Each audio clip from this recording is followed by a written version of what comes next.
Hello my student, good morning, सुप्रभात। Welcome to BSC government senior secondary school Pindwara की online classes में आपका हार्दिक स्वागत है। तो क्लास 12 चैप्टर नंबर 7 है अकाउंटिंग्स ऑफ नेशनल इनकम और लेक्चर नंबर 21। और आज का जो हमारा हेडिंग्स है कि सर दोहरी गणना की समस्या से बचना है तो क्या करें, यानी कि दोहरी गणना की समस्या क्या होती है, ठीक है, और उसके उपाय। इन टॉपिक्स पर आज का हमारा वीडियो चलने वाला है, ठीक है। तो वीडियो को स्टार्ट करने से पहले एक बार लाइक करें और शेयर करें और सब्सक्राइब अवश्य करें, ठीक है।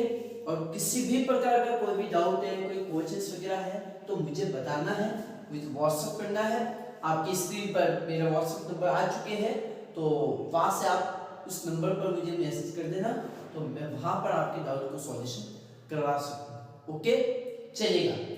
अब हम अपना टॉपिक स्टार्ट करने जा रहे हैं कि सर दोहरी गणना की समस्या क्या होती है। दोहरी गणना की समस्या क्या होती है, तो एक बार इस किताबी लैंग्वेज को देख लेते हैं, क्योंकि बेचारा ये भी कब से परेशान है, रो रहा है, ठीक है। तो इसकी भी एक बार सुन लेते हैं, उसके बाद में हम अपनी लैंग्वेज पर चलते हैं। तो देखिएगा क्या कह रहा है भाई साहब कि राष्ट्रीय आय के आकलन की उत्पाद विधि द्वारा दोहरी गणना की समस्या उत्पन्न होती है। यानी कि ये कह रहा है कि भाई उत्पाद विधि से जब आप राष्ट्रीय आय की गणना करते हैं तो दोहरी गणना की समस्या उत्पन्न होती है। तो सर दोहरी गणना की समस्या का मतलब क्या है, तो देखिएगा यह समस्या तब उत्पन्न होती है कि जब कुछ वस्तुओं के मूल्य की गणना एक बार से अधिक होती है, एक बार से अधिक बार कर दी जाती है। यानी कि कुछ ऐसी वस्तु होती है जिसकी गणना हम बार बार कर दी जाती है, यानी कि एक ही चीज की कैलकुलेशंस आप बार बार करते हैं, तो उसी को हम कहते हैं दोहरी गणना की समस्या।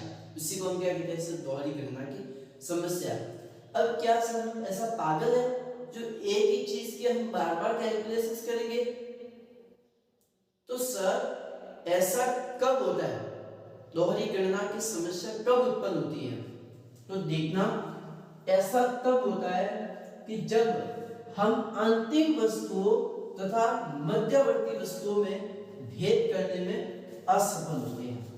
यानी कि जब हम अंतिम वस्तु और मध्यवर्ती वस्तु के अंदर हम जब डिफरेंट नहीं निकाल पाते तो उस समय ये समस्या उत्पन्न होती है।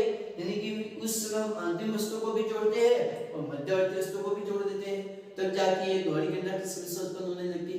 गणना की समस्या क्या होती है, ठीक है, ये कैसे उत्पन्न होती है उसको अच्छे से समझना। एक एग्जांपल रखकर में बहुत अच्छा से देखना। मान लीजिएगा ये एक किसान है, ये कौन है, एक किसान है। ये जो किसान है ये गेहूं का उत्पादन करता है, ठीक है। ये किसका उत्पादन करता है सर? गेहूं का उत्पादन करता है। और ये किसान गेहूं को बेच रहा है किसको सर? उस आटा मिल वाले को। इसको बेचता है सर? आटा मिल वाले को, ठीक है। अब मैं कहता हूं कि इस किसान ने इस आटा मिल वाले को जो गेहूं बेची है वो कितने में बेचे? मान लीजिएगा 400 रुपए के अंदर, ठीक है। कितने में बेचे है? 400 रुपए में। यानी कि 400 रुपए का उत्पादन हुआ और पूरा का पूरा 400 रुपए में बेचा इसको। यानी कि इस 400 रुपए के अंदर किसी भी प्रकार की लागत नहीं है, इस 400 रुपए के अंदर किसी भी प्रकार की कोई कॉस्ट नहीं है, यानी कि मध्यवर्ती लागत जुड़ी हुई नहीं, ये शुद्ध लाभ के अंदर है, ठीक है। इसमें किसी भी प्रकार की कोई कॉस्ट नहीं आई। अब देखना ये जो आटा मिल वाला है ये बेचेगा किसको सर? तो ये बेचेगा उस बेकर को बेचेगा। किसको बेचेगा? उस बेकर को बेचेगा। यानी कि ये जो आटा मिल वाला है उस बेकर को बेचेगा मैदा के रूप में, ठीक है। और मान लीजिएगा कितने में? 600 रुपए में, ठीक है। आटा मिल वाला बेचेगा किसको? बेकर को, एक मैदा के रूप में, ठीक है, आटे के रूप में। अब देखना कि ये बेकर किसको बेचेगा? उस दुकानदार को बेचेगा। किसको बेचेगा? उस दुकानदार को बेचेगा। और कितने में? मान लीजिएगा 800 रुपए में। देखना ये बेकर दुकानदार को बेचेगा कितने में? 800 रुपए में, डबल रोटी के रूप में, ठीक है। अब देखना कि ये दुकानदार क्या करेगा सर? उस अंतिम रूप से किसको बेचेगा? उपभोक्ता को बेचेगा, जहां पर उसका यूज होने वाला है। जहां पर उसका यूज होने वाला, मान लीजिएगा दुकानदार कितने में बेचेगा उसको, 900 रुपये। ठीक है, अब देखना इस एग्जांपल को वापस देखना, अच्छे से समझना कि भाई कोई किसान ने उसने गेहूं का उत्पादन किया था। ठीक है, मान लीजिएगा कितने का उत्पादन किया था, मान लीजिएगा 400 रुपए का उत्पादन हुआ था टोटल। ठीक है, अब उसमें 400 रुपए के अंदर किसी भी प्रकार की कोई कॉस्ट नहीं है कि भाई बीज में या उर्वरक के अंदर या किसी भी प्रकार की कोई लागत नहीं है। 400 रुपए का उत्पादन हुआ और 400 रुपए का उत्पादन किसको बेचा है, आटा मिल वाले को, यानी कि ये आपके पास में नेट है। अब आटा मिल वाला बेचा किसको, बेकर को, मैदा में। ठीक है, और कितने में बेचा है, 600 रुपए में। 400 रुपए में इसने खरीदा, 600 रुपए में ये बेचा है। ठीक है, अब देखना बेकर जो डबल रोटी के रूप में बेचा किसको, दुकानदार को, कितने में, 800 रुपए में। ठीक है, अब ये दुकानदार क्या कर सकता है, अंतिम रूप से बेचा उपभोक्ता को डबल रोटी के रूप में, जहां पर उसका उपयोग होने वाला कितने में, 900 रुपए में। अब देखना कि जीडीपी कैसे होगा, तो देखो, तो हम कहेंगे सर कि आटा मिल वाले के पास में 400 रुपए। ठीक है, बेकर के कितने हैं सर, 600 रुपए, दुकानदार 800, और ये कितना है, 900। तो ये टोटल कितना हो रहा है, 2700 रुपए। तो क्या सर ये 2700 रुपए हमारे पास में जीडीपी है, तो नहीं भाई, ये आपके पास में एक्चुअल जीडीपी नहीं है।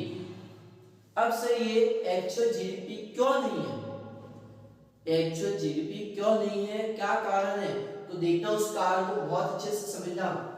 मैंने अभी आपको कहा है कि इस किसान ने बेचा था किसको, आटा मिल वाले को, कितने में, 400 रुपए के अंदर। ठीक है, यहां तक तो कोई दिक्कत नहीं है इस कि भाई किसान के पास में तो नेट था और 400 रुपए में बेचा है, क्योंकि इसमें किसी भी प्रकार की कोई कॉस्ट नहीं थी। अब देखना इस आटा मिल वाले ने बेकर को बेचा कितने में, 600 रुपए के अंदर। कितने में बेचा है, 600 रुपए के अंदर। अब देखना इस 600 रुपए के अंदर कॉस्ट कितनी आती है, सिर्फ 400 रुपए की कॉस्ट है। ठीक है, हम लोगों ने क्या किया सर, 600 रुपए को लिखे, जबकि लिखना था कितना आपको सर, 200 रुपए। हम लोगों ने कितना दिखाया, 600 रुपए को शामिल किया। समस्या हो चुकी है, यानी कि ये जो 600 रुपए, इस 600 रुपए के अंदर ही ऑलरेडी क्या है, एक्चुअली 400 रुपए जुड़े हुए हैं, लेकिन हम लोगों ने 600 को लिखा है और 400 को तो लिखे ही लिखा है। और देखो आगे, इस बेकर के पास में कॉस्ट कितनी है, 600 रुपए। ठीक है, कॉस्ट कितनी है, 600 रुपए। अब ये 600 रुपए की वस्तु कितने में बेचे है, 800 रुपए में उस दुकानदार को। ठीक है, अब देखना उस दुकानदार के पास में कॉस्ट कितनी है सर, तो उस दुकानदार के पास में कॉस्ट है 800 रुपए की। कितनी कॉस्ट है, 800 रुपए की कॉस्ट है। ठीक है, अब देखना कि जो 800 रुपए के भी जो कॉस्ट इसके पास में आई है, तो इस 800 रुपए के अंदर ही एक्चुअली क्या 600 रुपए ये जुड़े हुए हैं। इस 800 रुपए के अंदर ही 600 रुपए जुड़े हुए हैं, लेकिन हम लोग क्या कर रहे हैं कि उस 800 रुपए को भी लिख रहे हैं और 600 रुपए को भी लिख रहे हैं। और आगे देखो, इस दुकानदार ने बेचा है उपभोक्ता को कितने में, 900 रुपए में। अंतिम रूप से किसको बेचा है, इस उपभोक्ता को बेचा है कितने में, 900 रुपए में। ठीक है, उस दुकानदार की कॉस्ट प्राइस कितनी थी सर, 800 रुपए थी। ठीक है, कितनी थी कॉस्ट प्राइस, 800 रुपए थी। प्रॉफिट कितना हो रहा है इसको, 100 रुपए का हो रहा है। ठीक है, यानी कि देखना हम लोगों ने इस 900 रुपए को भी लिखा है और साथ में 800 रुपए को भी लिखाया है। तो सर यहाँ पर तो डबल काउंटिंग हो रही है, और इसी को हम क्या कहते हैं सर, दोहरी गणना की समस्या। इसी को हम क्या कहते हैं सर, दोहरी गणना की समस्या। तो सर इस समस्या से अगर हमें निपटना है तो हम इसके लिए क्या उपाय कर सकते हैं, तो देखना अगर दोहरी गणना की समस्या से अगर आपको बचना है तो उसके लिए आपको दो विधियां है। उसके लिए आपके पास में कितनी विधियां, दो विधियां। पहली विधि का नाम है सर अंतिम उत्पाद विधि, अंतिम उत्पाद विधि, और दूसरी विधि है मूल्य वृद्धि विधि। अंतिम उत्पाद विधि और मूल्य वृद्धि विधि। अब देखना अंतिम उत्पाद विधि से हम दोहरी गणना से कैसे बच सकते हैं, तो देखना अगर अंतिम उत्पाद विधि का अपना ले, अंतिम उत्पाद का मतलब है ऐसी वस्तु जिसका उपयोग अंतिम रूप से होने वाला है, यानी कि अब उसके अंदर किसी भी प्रकार की कोई वैल्यू इंक्रीज होने वाली नहीं है, अब उसके अंदर किसी भी प्रकार की कीमत बढ़ने वाली नहीं है। तो देखना यहाँ पर मैं कह रहा हूँ कि अगर आप अंतिम उत्पाद विधि का प्रयोग कर रहे हैं दोहरी गणना से बचने के लिए, तो यहाँ पर देखो अब अंतिम रूप से जो वस्तु है उसकी कीमत कितनी है सर, 800 रुपए। अभी जो अंतिम रूप से वस्तु है उसकी कीमत कितनी है सर, 800 रुपए। ठीक है, क्योंकि ये जो 900 रुपए आपके पास में है उस उपभोक्ता के पास में, अब इस 900 रुपए के बाद में उसके अंदर कोई कीमत बढ़ने वाली नहीं है। इस 900 रुपए के लास्ट की जो इसकी सीमा कितनी, 900 रुपए, इसके बाद में कोई प्राइस बढ़ने वाली नहीं, यानी कि अब उपभोक्ता के पास में आने के बाद में ये उपभोक्ता क्या करेगा, इस वस्तु का उपयोग करेगा। ठीक है, अगर ये उपभोक्ता और उस वस्तु का अगर कहीं और उपयोग करता तो हम उसका उपयोग यहाँ पर नहीं कर सकते थे, तो हम और आगे देखते थे। लेकिन अब इस वस्तु का उपयोग कहाँ पे हो रहा है, 900 रुपए पर हो रहा है, तो हमारी जीडीपी भी कितनी होगी सर, 900 रुपए ही होगी। कितनी होगी सर, 900 रुपए ही जीडीपी होगी। ये कौन सी विधि से कह रहा हूं, तो सर ये आपके अंतिम उत्पाद विधि से, ठीक है, अंतिम उत्पाद विधि से। ठीक है, क्योंकि उसका लास्ट उपयोग कहां पे हो रहा है, वो आपके एक्चुअल जीडीपी के अंदर माना जाता है। अब देखो मूल्य वृद्धि विधि से अगर आपको जीडीपी निकालना है तो कैसे निकलेगा, अगर आपको मूल्य वृद्धि विधि से अगर आपको जीडीपी निकालना है या दोहरी गणना से बचना है तो आप किस तरीके से फाइंड आउट करोगे, तो देखना, अच्छे से समझना।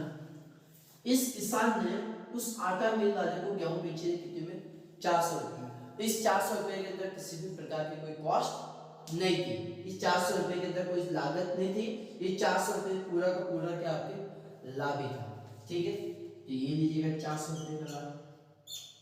ठीक है सर, अब आगे देखो, उस आटा मिल वाले ने बेकर को बेचा मैदा, और कितने में बेचा, 600 रुपए के अंदर। तो क्या सर ये 600 रुपए आपके प्रॉफिट है, नहीं सर, ये 600 रुपए पूरा का पूरा प्रॉफिट नहीं है। सर क्यों नहीं है, तो भाई इस 600 रुपए के अंदर ये 400 रुपए की आपकी कॉस्ट भी तो इंक्लूड है। भाई इस आटा मिल वाले ने खरीदा था 400 रुपए में गेहूं, तो भाई इस आटा मिल वाले के पॉइंट ऑफ व्यू से ये क्या हो चुकी इसकी कॉस्ट है। ठीक है, और ये उसकी क्या एक्चुअली सेल्स प्राइस है। ठीक है, तो सेल्स माइनस कर दो कॉस्ट, तो क्या हो जाएगा आपका प्रॉफिट, यानी कि 400 रुपए की वस्तु बेची 600 रुपए में, तो आपको कितना प्रॉफिट हुआ है, तो सर आपको 200 रुपए का प्रॉफिट हुआ है। ठीक है सर, अब देखो आगे, इस बेकर ने बेचा उस दुकानदार को डबल रोटी के रूप में, इस बेकर ने उस दुकानदार को बेचा है डबल रोटी के रूप में। तो सर यहाँ पर देखो कि ये जो 600 रुपए है, ये 600 रुपए इस बेकर के पॉइंट ऑफ व्यू से क्या है, उसकी कॉस्ट है, और इस बेकर के पॉइंट ऑफ व्यू से देखोगे ये 800 रुपए क्या है, एक्चुअली उसके लिए सेल्स प्राइस है। ठीक है, तो क्या सर ये 800 रुपए इसके लिए पूरा का पूरा प्रॉफिट है, नहीं सर, ये 800 रुपए पूरा का पूरा प्रॉफिट नहीं है। सर क्यों, क्योंकि इस 800 रुपए के अंदर इसकी कॉस्ट भी इंक्लूड है 600 रुपए, तो हम क्या करेंगे सर, इस 800 रुपए में से इस 600 रुपए को लेस कर देंगे। ठीक है, यानी सेल्स प्राइस माइनस कॉस्ट कर दो। ठीक है, अगर आप सेल्स माइनस कॉस्ट करोगे तो इससे आपका क्या निकल जाएगा सर, इससे आपका प्रॉफिट निकल जाएगा, यानी कि कितना होगा सर, ये आपके 200 रुपए। अब देखो ये दुकानदार क्या कर रहा है, उपभोक्ता को बेच रहा है कितने में सर, 900 रुपए के अंदर। ठीक है, तो इस दुकानदार के लिए 800 रुपए तो क्या चीज इसके लिए सर, कॉस्ट थी। अगर आप दुकानदार के पॉइंट ऑफ व्यू से देखोगे तो ये 800 रुपए क्या है सर, इसके लिए कॉस्ट है, और उपभोक्ता के पॉइंट ऑफ व्यू से देखोगे तो ये इसके एक्चुअली क्या है, खर्चा आ रहा है, लागत आ रही है। ठीक है, अब देखना कि ये दुकानदार इस उपभोक्ता को बेचा कितने में, 900 रुपए के अंदर। तो क्या सर ये 900 रुपए पूरा का पूरा इसके प्रॉफिट है क्या इस दुकानदार के, तो नहीं सर, इस 900 रुपए के अंदर उस दुकानदार की लागत भी जुड़ी हुई है, यानी कि इस 900 रुपए के अंदर ये 800 रुपए भी जुड़े हुए। तो हम लोग क्या करेंगे, उस प्रॉफिट को लेंगे कि भाई कितने वैल्यू बढ़ाई, तो सर 900 रुपए में से 800 रुपए उड़ा दो, कितना होगा सर आपके 100 रुपए। अब इसको जोड़ दो, कितना होगा सर आपके 900 रुपए, ये आपकी एक्चुअल जीडीपी निकलेगी। ये कौन सी विधि से है सर, तो ये आपके है मूल्य वृद्धि विधि से। मूल्य वृद्धि विधि से आप जीडीपी निकालोगे तो उस समय आपको ये अपनाना है। ठीक है, ये आपको अपनाना है, समझ में आएगा नहीं? ये आपके मूल्य वृद्धि विधि को हो ये आपकी कौन सी विधि है सर? मूल्य वृद्धि विधि। समझ में आया कि नहीं आया?